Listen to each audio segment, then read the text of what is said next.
LDF സമരം ഒത്തുതീർപ്പായതെങ്ങനെയെന്ന് വ്യക്തമാക്കണമെന്ന് BJP.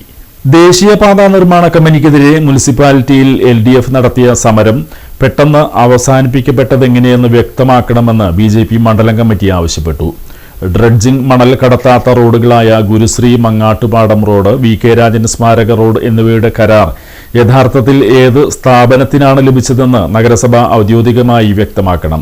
Shivalaya കമ്പനിക്കാണോ അതോ ഡ്രഡ്ജിംഗ് പ്രവർത്തനങ്ങളുമായി ബന്ധപ്പെട്ട മറ്റേതെങ്കിലും സ്ഥാപനത്തിനാണോ കരാർ ലഭിച്ചതെന്ന കാര്യത്തിൽ വ്യക്തത വരുത്തേണ്ടതുണ്ട്. ഡ്രഡ്ജിംഗ് മണൽ നീക്കം തടഞ്ഞതിലൂടെ ഏതെങ്കിലും കരാറുകാരനോ സ്ഥാപനത്തിനോ പരോക്ഷമായോ പ്രത്യക്ഷമായോ സാമ്പത്തിക നേട്ടമോ സൗകര്യമോ ലഭിച്ചിട്ടുണ്ടോ എന്നതും സംശയാസ്പദമാണ്.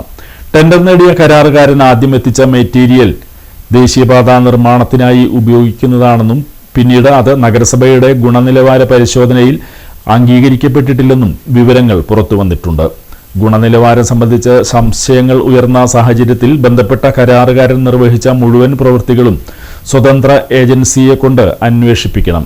LDF കൗൺസിലർമാരുടെ വാർഡുകളിലെ പ്രവൃത്തികൾ ഡ്രഡ്ജിംഗ് പ്രവർത്തനങ്ങളുമായി ബന്ധമുള്ളതായി പറയപ്പെടുന്ന കരാറുകാരന് നൽകാൻ സ്വീകരിച്ച മാനദണ്ഡങ്ങളും നടപടിക്രമങ്ങളും നഗരസഭ വ്യക്തമാക്കണമെന്നും കരാർ നടപടികൾ, മെറ്റീരിയൽ വാങ്ങൽ, ഗുണനിലവാര പരിശോധന, പ്രവൃത്തികളുടെ നടത്തിപ്പ് എന്നിവയെക്കുറിച്ച് സമഗ്രമായ അന്വേഷണം നടത്തി യഥാർത്ഥ വസ്തുതകൾ ജനങ്ങൾക്ക് മുന്നിൽ അവതരിപ്പിക്കണമെന്നും BJP മണ്ഡലം president ER Jithesh, general secretary TJ Jemi, secretary Prajeesh Challiyil, നഗരസഭാ പ്രതിപക്ഷ നേതാവ് TS സജീവൻ തുടങ്ങിയവർ ആവശ്യപ്പെട്ടു.